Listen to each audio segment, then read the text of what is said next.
When you had a kid to take care of and nobody to watch him while you were at school or while you were at work, you had to make certain sacrifices. Unfortunately, school was one of them. It had been 2 years since Link had come into my life, and not a single day went by that I regretted anything I'd done or given up for him. I thought I was doing all right. Thought that maybe, after time, Ellen's family would see me as the man I was, not the man they thought I was. But I was wrong.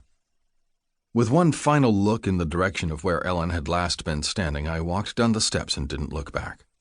If I hurried, I wouldn't have to pay the babysitter I'd managed to get for the evening, that extra $10 that would have killed me to lose.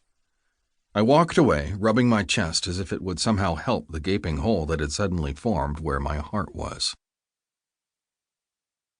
Chapter 1. Jessie. Don't piss in your boot because you think it's funny. Things I never thought I would have to tell my kid not to do. Why the hell are you out here and not in your fucking room doing that? I asked my 16-year-old son, Link. Link looked up from his homework and shrugged. The problem with Link doing his homework out here meant that he had the TV blaring, his phone on some stupid YouTube video, and his pencil tapping 1,000,000 miles an hour while he hummed to some random song that only he could hear. He was also nearly naked. Had been for the majority of his life. He ignored me as if I hadn't said a word. Seriously, I said to him, what makes you think it's okay to sit here in your underwear with the fucking front window wide-ass open? The people in this neighborhood are not down with that, and I'd rather they not egg our shit to communicate that to us. Not to mention, you don't pay the fucking electric bill, and it's cold as fuck out. Link snorted.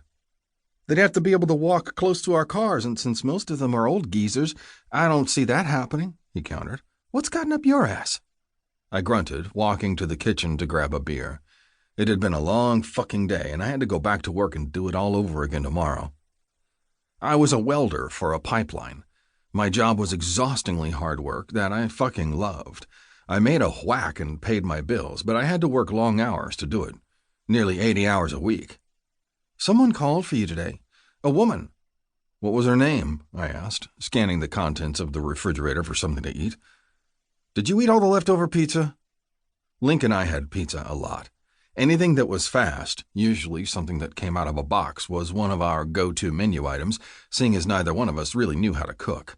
Lunchables, macaroni, and sometimes hamburger helper when we were feeling adventurous. Ellen? Link guessed. I wrote it down on the pad next to the phone. The name Ellen wasn't common, but it was still unlikely that a girl from my past, almost 14 years ago to be exact, to come back and haunt me some 2,000-odd miles away from where I knew she had moved to all those years ago. What did she want? I asked, and you never answered me on the pizza. That was gone last night around 3 a.m, Link chuckled unrepentantly, and I wrote it all down on the note. I closed the fridge and moved across the small space to the counter next to the landline that I wasn't sure why we still had, and I stared at the pad of paper with 2 words on it. Club party. Can I go? I looked up to find Link, the boy who was the spitting image of me, standing at my side. Already standing at 6'1", he was likely to continue to grow according to his pediatrician, who said he'd probably reach my height, if not pass it. He had jet black hair with a slight wave to it, also exactly like mine. Hell, he even had a beard just like me, though his was trimmed and neatly kept because the school he was attending informed him if it wasn't done just so, he'd have to shave it or leave the school. We had to fight for the beard, so if he wanted to keep it, he'd damn well follow their rules, or I'd make him shave it off myself. His body mass was the only thing still lagging behind mine. He was much skinnier, but he was definitely on the verge of getting some bulk, just like I'd been at 16. He was still in that in-between stage, no longer a boy, but not yet a man. You could see the promise of what he would become someday, but he just wasn't quite there yet. Me? I was 6'4", 250 pounds of solid muscle, including a six-pack that was honed the hard way, through long days of manual labor on the pipeline. I had a beard that was on the verge of being too bushy, but I'd lost the desire to impress anyone a long fucking time ago. I was me, and I wasn't going to change, even though there were some who wished I would. I'll have to ask if it's kid-friendly. I laughed when my son gave me a face that clearly conveyed what he thought about me lumping him in the kid-friendly category. And you didn't mention the time or why she called to tell me something I already knew.